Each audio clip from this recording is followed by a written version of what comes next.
ಆತ್ಮೀಯ ವೀಕ್ಷಕರೇ, ತಮ್ಮೆಲ್ಲರಿಗೂ ಸ್ವಾಗತ.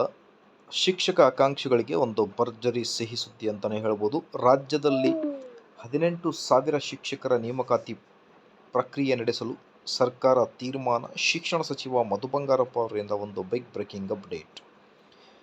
ರಾಜ್ಯದಲ್ಲಿ 900 ಕರ್ನಾಟಕ ಪಬ್ಲಿಕ್ ಶಾಲೆಗಳನ್ನು ಪ್ರಾರಂಭಿಸಲು ಸರ್ಕಾರ ನಿರ್ಧರಿಸಿದ್ದು, 18,000 ಶಿಕ್ಷಕರ ನೇಮಕಾತಿ ಪ್ರಕ್ರಿಯೆ ನಡೆಯಲಿದೆ. 46 ಸರ್ಕಾರಿ ಶಾಲೆಗಳಿಗೆ ಉಚಿತ ವಿದ್ಯುತ್ ಸೌಲಭ್ಯ ನೀಡಲಾಗಿದ್ದು, ವಿದ್ಯಾರ್ಥಿಗಳಿಗೆ ಗುಣಮಟ್ಟದ ಶಿಕ್ಷಣ ನೀಡಲು ಕ್ರಮ ಕೈಗೊಳ್ಳಲಾಗಿದೆ ಅನ್ನೋದ್ರ ಬಗ್ಗೆ ಒಂದು ಮಾಹಿತಿ ಬರ್ತಾ ಇದೆ ವೀಕ್ಷಕರೇ. 18,000 ಶಿಕ್ಷಕರ ನೇಮಕಾತಿ ಯಾವಾಗ, ಹೇಗೆ, GPSTR ಅಥವಾ HSTR ಅಥವಾ PST ಅನ್ನೋದ್ರ ಬಗ್ಗೆ ಡೀಟೇಲ್ ಇನ್ಫಾರ್ಮೇಷನನ್ನು ಈ ಒಂದು ವಿಡಿಯೋದಲ್ಲಿ ತಮ್ಮೊಂದಿಗೆ ಶೇರ್ ಮಾಡ್ತಾ ಇದ್ದೀನಿ.